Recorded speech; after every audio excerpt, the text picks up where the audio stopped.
So hello everyone, and happy Monday, and welcome to our fourth leadership lunch series of the semester. My name is Vivian Delgado, and I'm coordinator for the Office of Student Engagement here at TCPC. And as you can see, today we're going to be talking about decision making.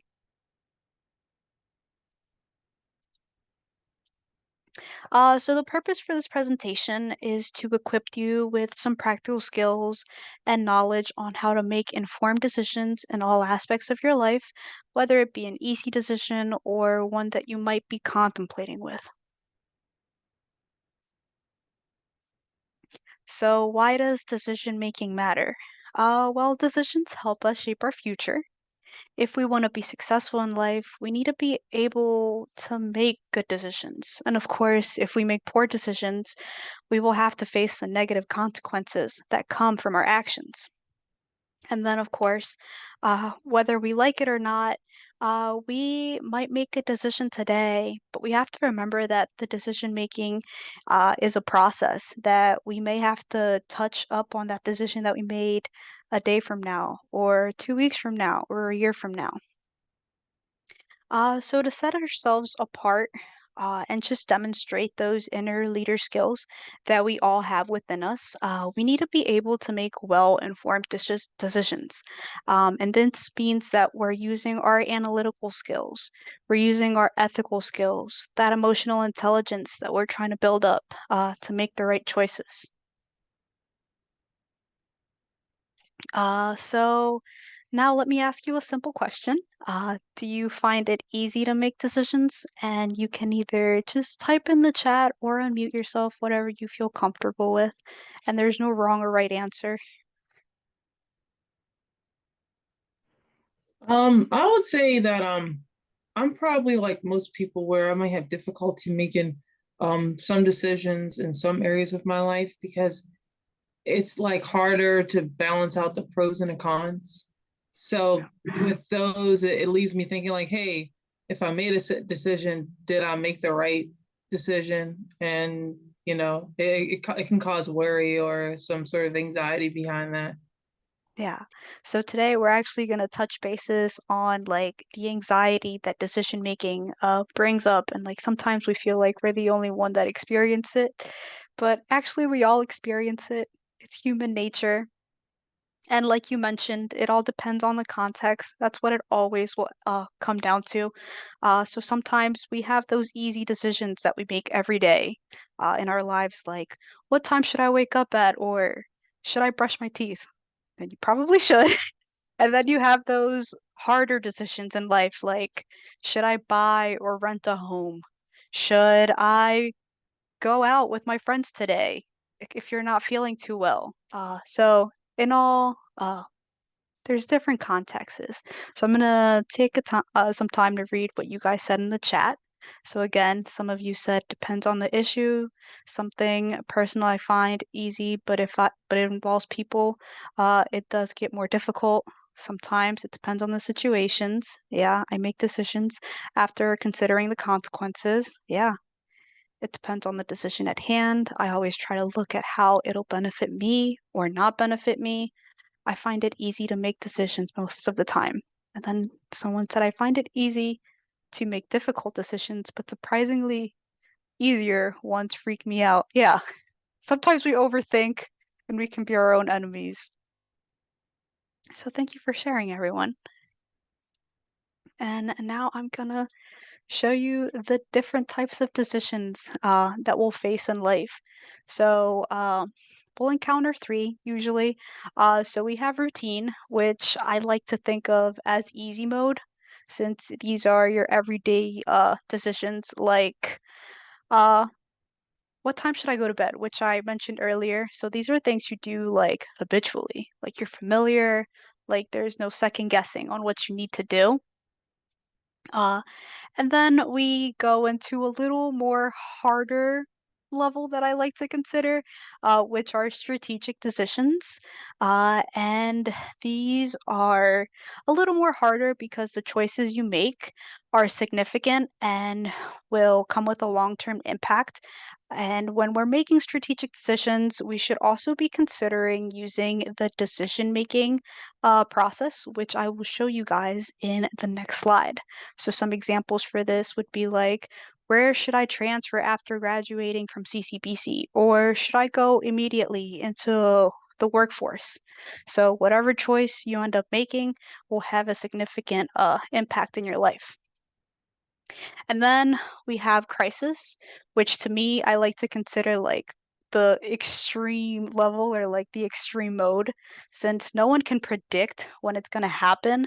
But these are the choices we face during emergencies or high pressure situations where you usually don't have time to go through the decision making process and gather all the data because you need to make a decision fast.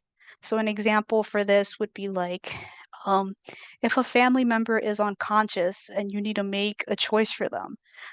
So it's not something that we ever want to be faced with, but it's something that's unpredictable and that we can be faced with making that choice for someone else.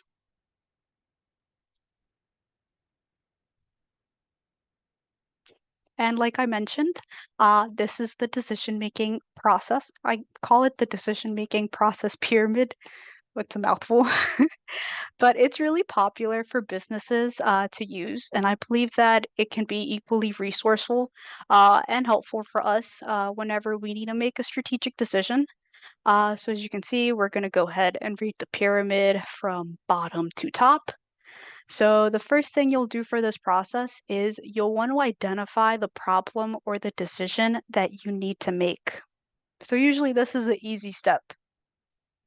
And then next, you'll want to use your analytical skills to gather and collect any relevant data or information that you can come up for this problem that you have.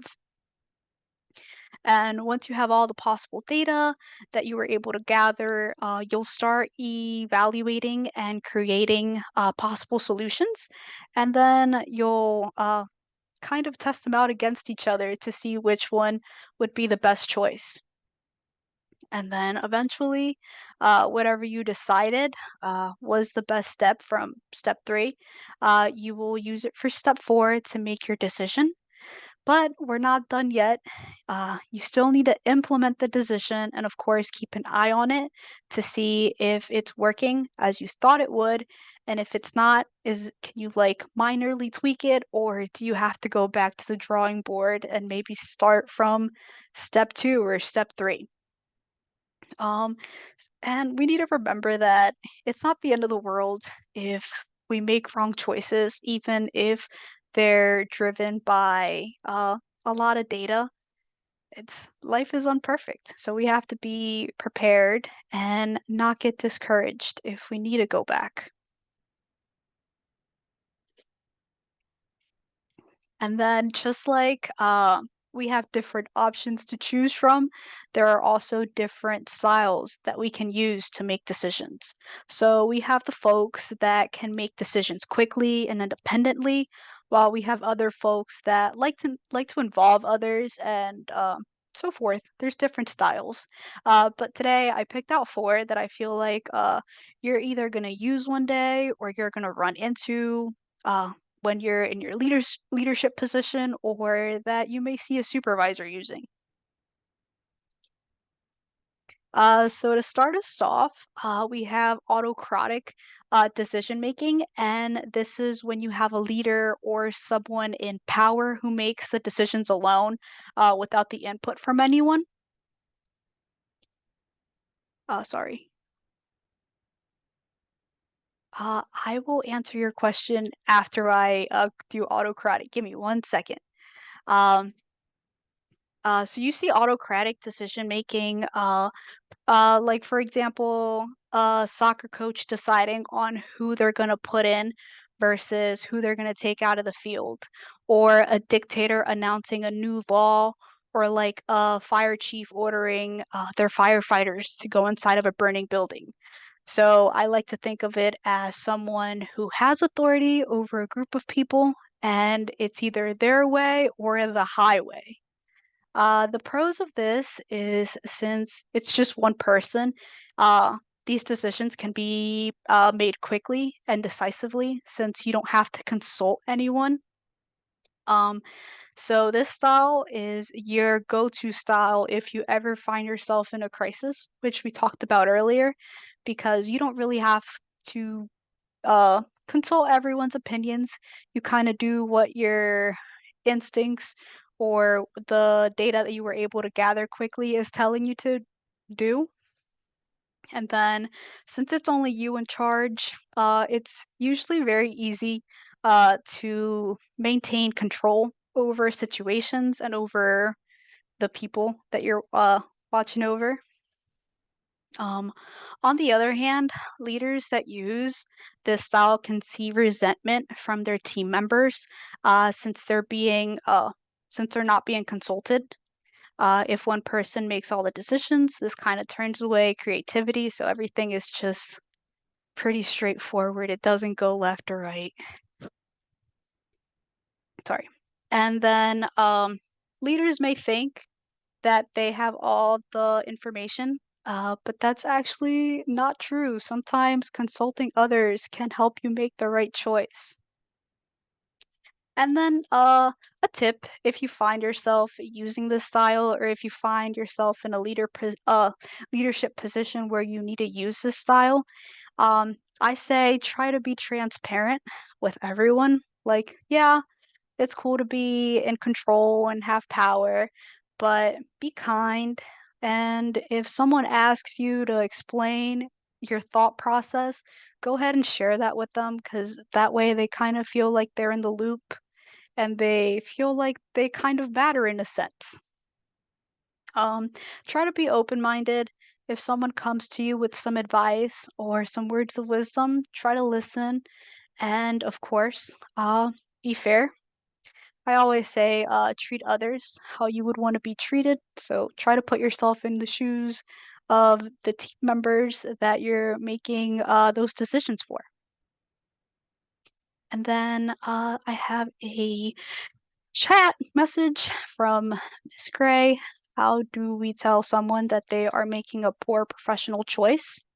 I feel like as professionals, we have to be prepared to accept feedback or criticism, whichever way you want to view it. I feel like if you're coming from a place where you're genuinely trying to help someone and you say it kindly, professionally, I think that is a perfect recipe to try to hint to someone that they may be doing like a poor choice or a poor decision. We also have to remember that we could share all the feedback and we can try to hint things to people all we want, but if someone isn't trying to listen to what you're saying or they already have their mind made up on the choice, there isn't much we can do to kind of stare them away. So it's a matter of being kind, sharing your opinion. If they value it, then they'll take it into consideration. Of course, if they've already made up their mind, then there's not much we can do other than just wish them luck. That was a really good question. Thank you.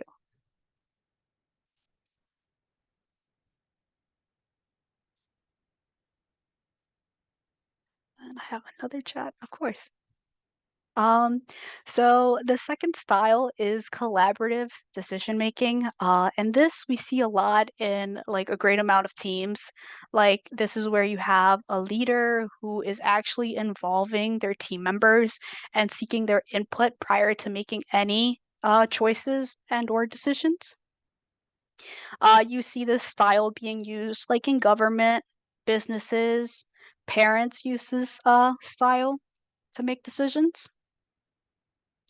The pros are that everyone's bringing in diverse opinions. And we know that if you have different perspectives, this can help us see things differently, which can make us help us make better decisions. It builds trust amongst team members since, of course, they're feeling valued.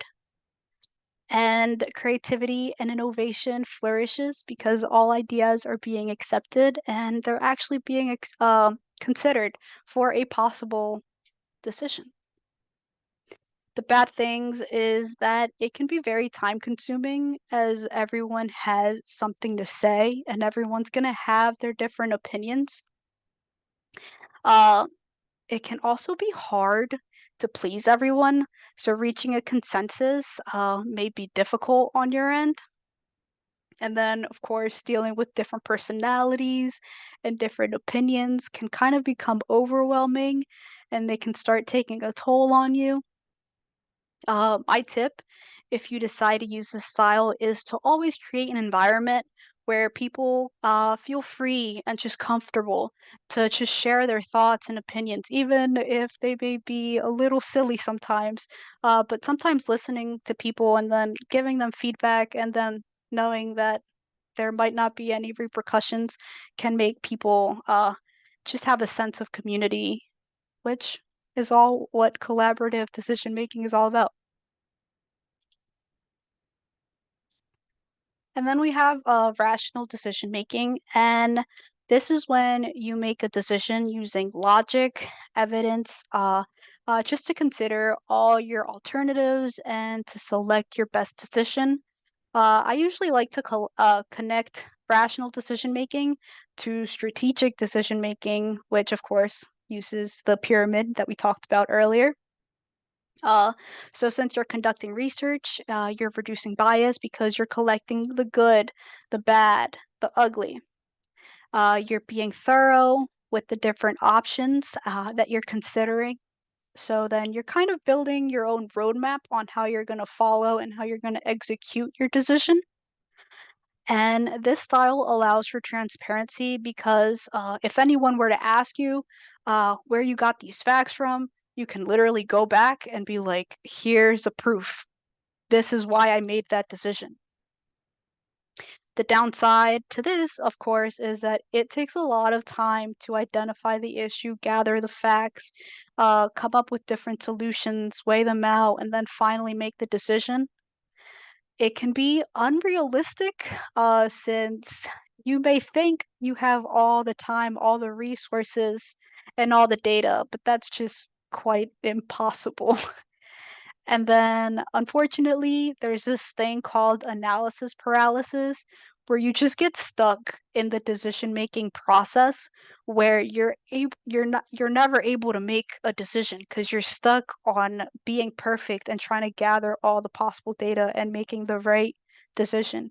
And remember, guys, we're not perfect, so it's okay. Um, my tip for you, if you're using this method, is to follow the pyramid that I showed you guys earlier. Uh, know that whatever decision you make will not be perfect, and that's okay. And just remember that sometimes we need to choose logic over our feelings. And that can be hard, but with practice, we can get there. And then we have ethical decision making, which I believe kind of dips into all possible decision making styles that you could run into because you kind of base them off of your morals, your principles, and your values. So, if your decisions are based on ethics, it can help you build a good reputation. It can also help you reduce any risks like avoiding legal trouble and financial losses.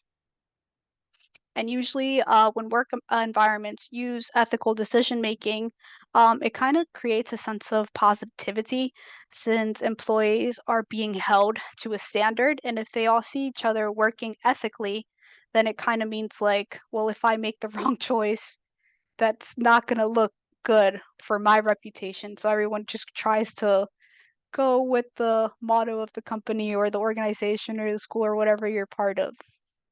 And it just creates positivity. The downside, of course, it's time consuming. Uh, it can be difficult if there are competing like ethical principles. If you've ever taken an ethics class, you know that there are so many ethical theories where one thing might be right on one end, but then on the other end, it's doesn't consider it to be ethically correct. So you might find yourself like just being like trying to weigh yourself out. And then, of course, it can also be unpopular since a decision could be ethically correct, but other people may not see it beneficial. So what do you do then, you know? So my tip, if you decide to use this, is try to be consistent. You know yourself best, and you also know what you value and what you stand for. So just be strong and stand behind what you believe, and the decision will be right, no matter what theories people try to throw at you. So I have a question for you guys. What are some common decision-making mistakes that we may run into? And then you can comment or unmute yourself, whatever you'd like. I think sometimes for me, sometimes it's trying to balance it out, which style to use. And I think that sometimes can kind of affect your decision making in that situation, and it might contribute to consequences that you don't like. Like for instance, if you don't like take the time to collaborate with someone, just because something might be like time sensitive or something, and you're like, okay, I'm just gonna make an autocratic decision. Um, and your idea isn't the best and it doesn't have the best results that come out of it. Yeah, it's definitely a mistake we can all make. Thank you for sharing. In the chat, we have folks saying that Thank assuming you. that, of course, in the chat, we have folks saying assuming that we have all the necessary information. So that's what Mariah just said too. Making decisions on impulse, like a deadline coming up soon. Yeah. Getting enough sleep is important for making decisions. Yes. So if we're not sleeping enough, we can be grumpy and make the wrong decision. Assuming everyone is on the same page, yeah, that's dangerous. And then making decisions when you're upset. Dan says give yourself some time to decompress and think on it before making a decision. So yeah, these are awesome. Thank you guys. Oh, a new message. Trying to please everyone, yeah. So some of the mistakes you have mentioned, I'm gonna talk about on the next slide. So you guys were all correct on the mistakes that we encounter. But this is a list I came up with, and it's very, very similar to what you guys had mentioned.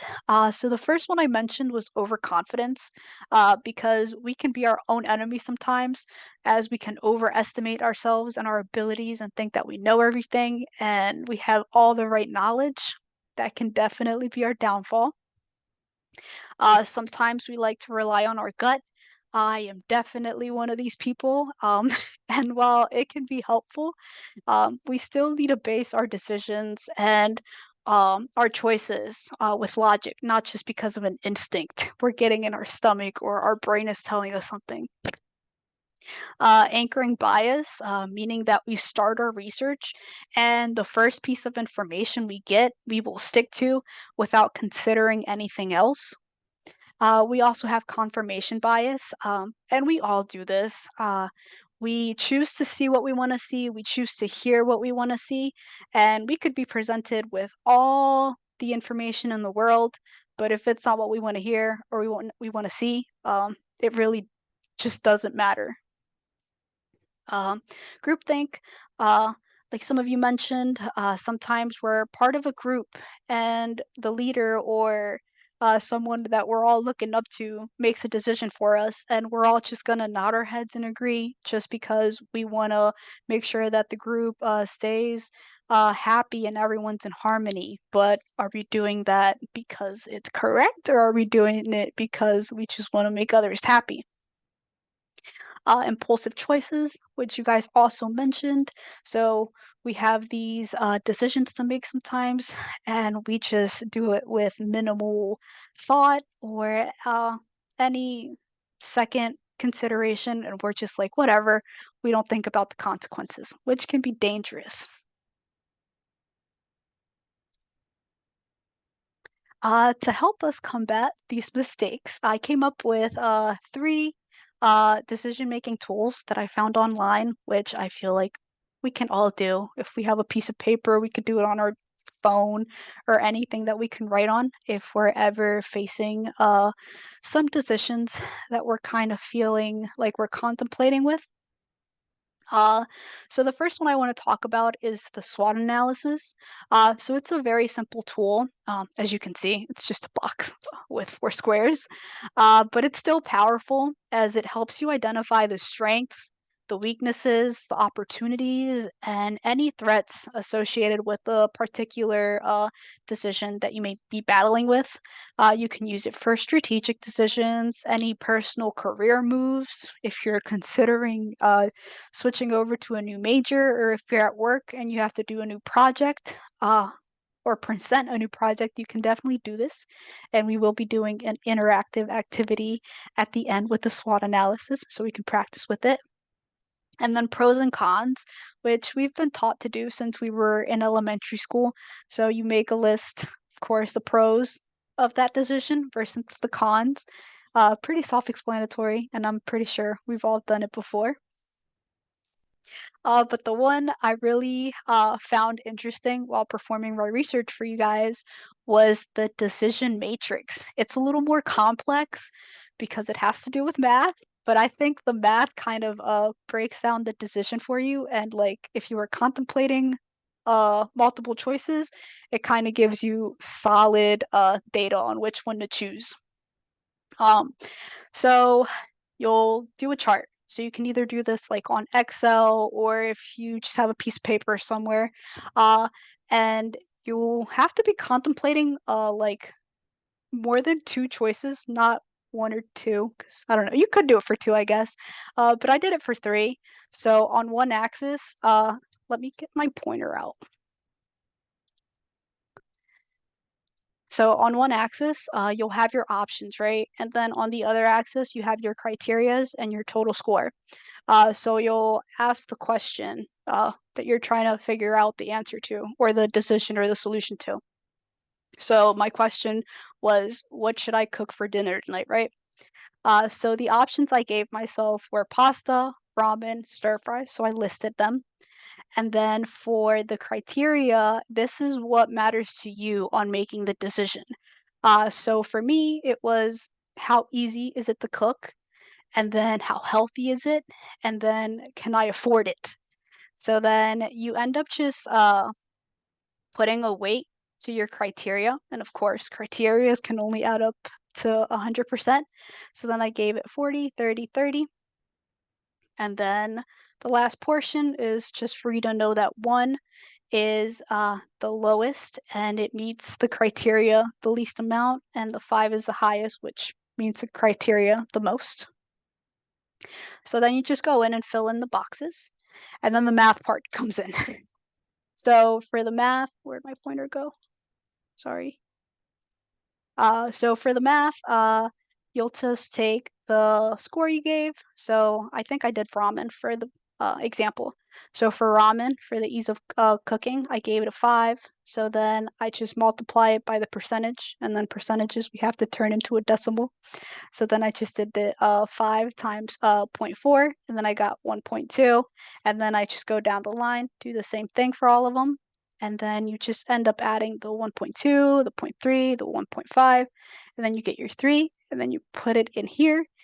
Do the same thing for the rest. And then my obvious winner would be stir fry. And that way I'm not contemplating too much and I can have something to back up why I made my choice. So I thought it was pretty unique. I thought I'd share with you guys.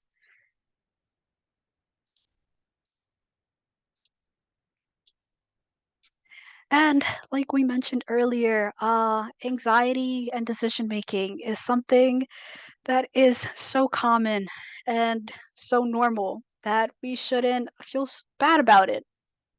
Um, I can tell you from personal experience that decision making has crippled me with anxiety in the past, either from me making impulsive choices to anchoring bias, from something as big as switching my major to something as small as what time should I wake up on Saturday? And just let me tell you all that you're not alone. So stop being so harsh on yourself. And remember that in order to beat anxiety, we need to work with our anxiety, which means we need to figure out our triggers. Uh, That way we can learn how to manage them. So some common anxiety triggers that I found with decision making are overthinking, which we all do, perfectionism, if you're battling with that, if you fear that whatever choice you make will be the wrong one, people get anxious about that. And sometimes we worry too much about what others may think of the decisions or the choices that we make. And my genuine tip for you guys is to try to show yourself some compassion. You're not perfect. I'm not perfect. No one in this world is perfect. So if we encounter hiccups or if we make the wrong choices, it's not the end of the world. If you have someone that you can vent to or talk to, try to take advantage of that and just share what you're feeling, whether it be your anxiety or the choices that you're contemplating. Sometimes just getting things out of our chest can help us make a decision. Remember to be as realistic as you possibly can because if you set your expectations really high and then it just doesn't work out, the fall is going to be really, really harsh, which can then make you just feel very anxious and then we start that cycle again. So if you're realistic and you set your expectations that, hey, this decision may not be the right one, it won't hurt as much. And then lastly, we should always try to practice mindfulness, whether it be taking a walk, journaling. If you like to run, you could run, whatever it may be. So just taking care of your mind and your body. And like I promised, we are going to do a SWOT analysis. Let me get my whiteboard out.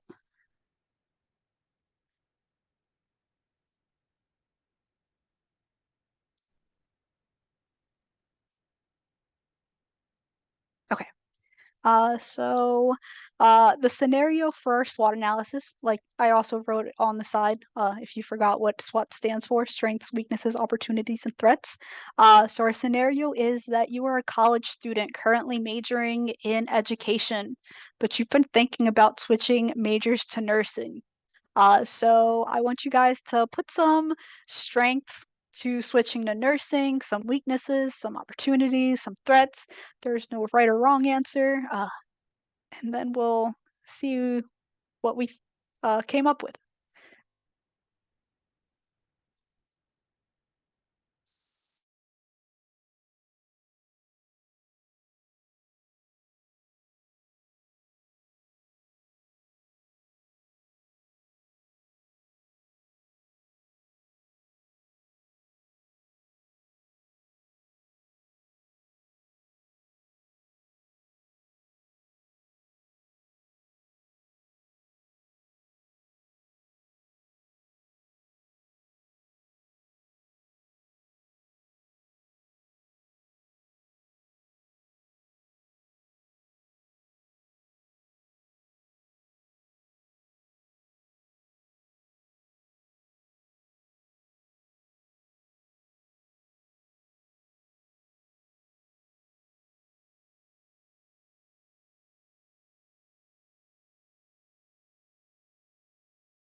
Give you guys about 30 more seconds, and then if I could have a volunteer, perhaps, who wants to analyze this SWOT analysis, I would really appreciate that.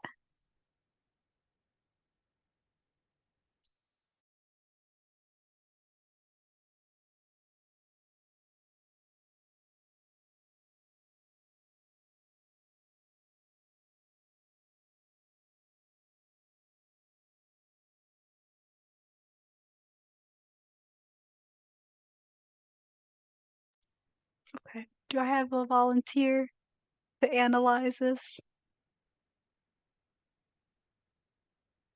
I think I can give it a try. Okay, thank you, Mariah. Sure.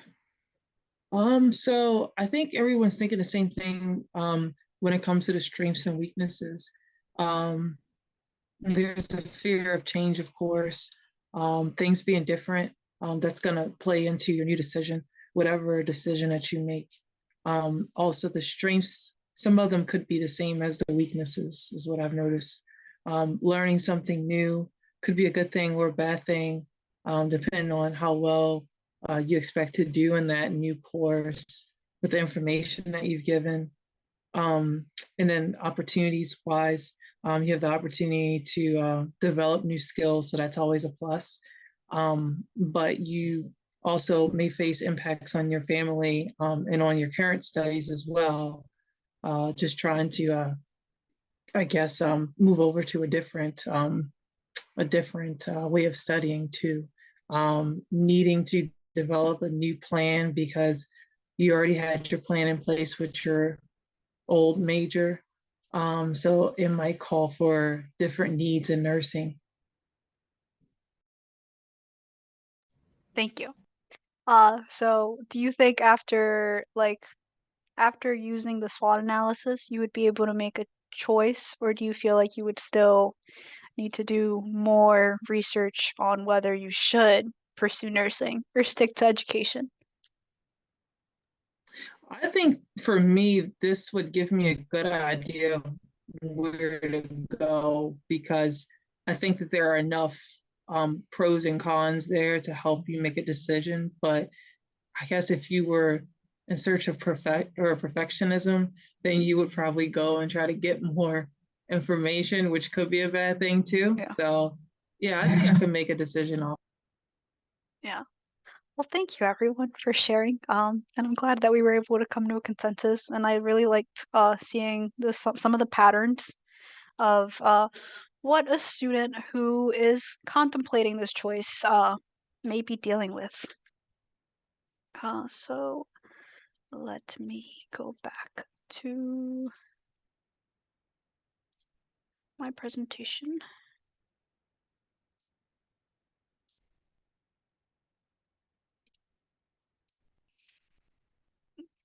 And just to wrap things up for today, remember that decision making is something that we do every day.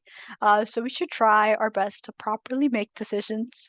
As we go throughout life, you'll figure out what styles you like to use more versus others, or if you like to combine styles together.